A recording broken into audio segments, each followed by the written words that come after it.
Hi, this is Tim of the 1916 Company. Welcome and thanks for logging on. If you love this watch, email us, Team Mosso at the1916company.com for purchase, pricing, and availability questions concerning this watch.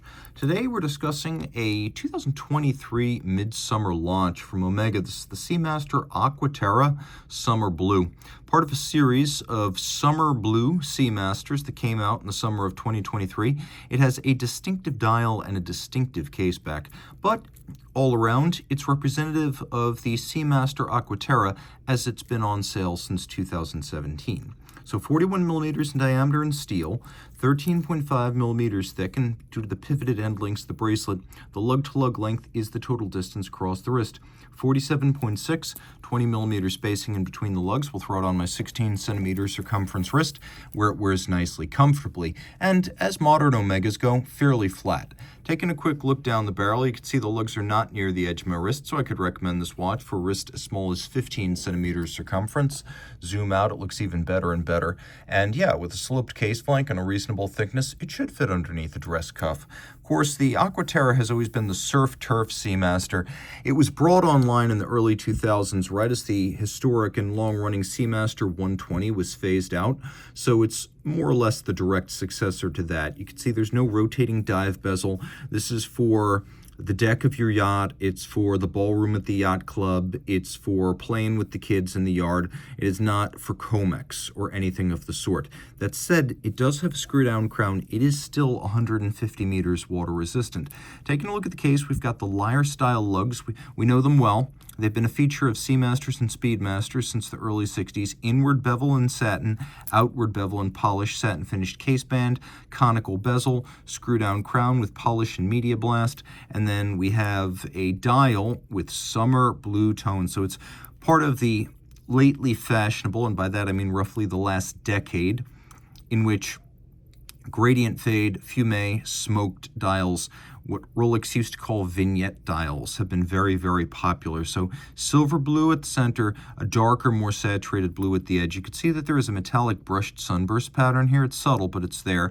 Then we have the second generation Teak deck concept, as Omega describes it. So it's designed to evoke perhaps the deck of a yacht or a boardwalk. And then we've got hands that, for the most part, are modern in profile, though we do have a little vintage evocative broad arrow minute. Let's do a loom shot, take a look at this watch in the dark, and it's easy to see. You can see all three hands are loomed, which I always like to see. You should know in the dark whether your timekeeper is running, and here you do. Omega gives us generously faceted, polished, and satin brushed, differentially finished hands and indices, which are easy to discern. Outboard, we have little hashes and 5-minute and 5-second markers. You can also appreciate that the date wheel in this instance is exactly the same color as the dial, so well done, Omega. A few features here. Screw the crown out. You've got a time zone feature that allows you to change the hour's position and your time zone without stopping the watch. Seconds, minutes, not affected. Of course, you can jump the date forward or backwards depending on which direction you're traveling across the international date line. And then we'll pull the crown out all the way. There is a hacking or stop seconds function. Screw it all back down. Maybe not what you expect out back on the special edition, but this is indicative of the Summer Blue series. And I kind of like it. You have the image of Neptune or Poseidon, depending on your preference, and a little note, Seamaster since 1948. That 1948 Seamaster probably had more in common with this Aqua Terra than any of the Seamaster divers. That original watch of 48 was a dress-style, water-resistant watch. It was what we would call today an all-arounder, much like this. Not a dive watch by any means. It marked the introduction of water resistance to mainstream watches in the Omega catalog. And so this watch is very much in the tradition of that original. It's a good-looking case back. You can see that it largely takes over what would be otherwise a humdrum sapphire over a machine-finished movement. But the machine-finished movement is very technically accomplished.